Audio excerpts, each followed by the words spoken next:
మీకు one sided severe headache వస్తున్నా, ఆ హెడేక్ వచ్చి ఒక పూట గాని, కొన్ని రోజుల సేపు గాని ఉండిపోతున్నా, దానివల్ల మీరు పనులు చేయలేకపోవడం అండ్ దానివల్ల ఏంటంటే ఈ లైటు, సౌండ్ ధీటు తట్టుకోలేక చీకటి గదిలోకి వెళ్ళిపోయి తలుపేసుకొని పడుకుంటున్నా, మీకు ఉండేది మైగ్రేన్ అవ్వచ్చు. అందరికి నమస్కారం అండి. నా పేరు doctor Aravind Varma Datla, general physician, Visakhapatnam.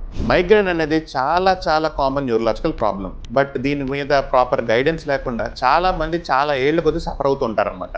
Patient discussion లో ప్రాబ్లమ్ సివియర్ గా ఉందన్న రెడ్ ఫ్లాగ్ సైన్స్ ఏమైనా కనిపించిందంటే అఫ్ కోర్స్ ఖచ్చితంగా మనం దాన్ని పూర్తిగా ఇన్వెస్టిగేట్ చేసుకోవాలి. అందులో బ్రెయిన్ స్కానింగ్ అనేది వెరీ ఇంపార్టెంట్ ఆస్పెక్ట్ అన్నమాట. అలా కాదు, డిసీజ్ మైల్డ్ టు మోడరేట్ గా ఉంది, పేషెంట్ సఫరింగ్ కూడా పెద్ద లేదు అంటే ఏదో అవసరం వచ్చినప్పుడు మాత్రం, లేదంటే ముఖ్యంగా లైఫ్ స్టైల్ చాలా ఇంపార్టెంట్ రోల్ ప్లే చేస్తుంది అనమాట. అవేంటంటే టైంకి ఫుడ్ తినడము, సరిపడా వాటర్ తాగడము, అప్రోప్రియేట్ అవర్స్ ఆఫ్ స్లీప్ ఉండడము, స్ట్రెస్ మేనేజ్ చేయడం, ఓవర్ వర్క్ ని ప్రివెంట్ చేయడము అండ్ లైట్ సౌండ్ కొంతమంది ట్రిగర్ చేస్తాయి, వాటికి దూరంగా ఉండడం. ఇలాంటి లైఫ్ స్టైల్ మోడిఫికేషన్ మీరు చేయగలిగితే ఒక 80-90% ఆఫ్ మైగ్రేన్ సివియారిటీ తగ్గిపోద్ది అనమాట చాలా మందికి. బట్ అన్ఫార్చునేట్లీ కొంతమందికి ఈ ఎన్ని ప్రయత్నాలు చేసినా కూడా సరిపడ రిజల్ట్ రాదనమాట. అలాంటి వాళ్ళని ప్రాపర్ గా ఎవాల్యుయేట్ చేసుకొని వేరే కారణం లైక్ కళ్ళు, పళ్ళు, చెవులు, సైనస్లు, బీపీ లాంటివి లేనప్పుడు మనం మైగ్రేన్ కి ప్రొఫిలాక్సిస్ గా ట్రీట్మెంట్ మొదలు పెట్టుకుంటాం. ఈ ట్రీట్మెంట్ లో పెయిన్ కిల్లర్స్ కాకుండా కొన్ని సెపరేట్ న్యూరో మెడిసిన్స్ ఉంటాయన్నమాట. సో పేషెంట్ ప్రొఫైల్ బట్టి సైడ్ ఎఫెక్ట్స్ లేనట్టు లాంగ్ టర్మ్ కూడా అది వాడొచ్చు, ఎందుకంటే వాటిలో పెయిన్ కిల్లర్స్ ఉండవు, బట్ పెయిన్ తగ్గిస్తాయి.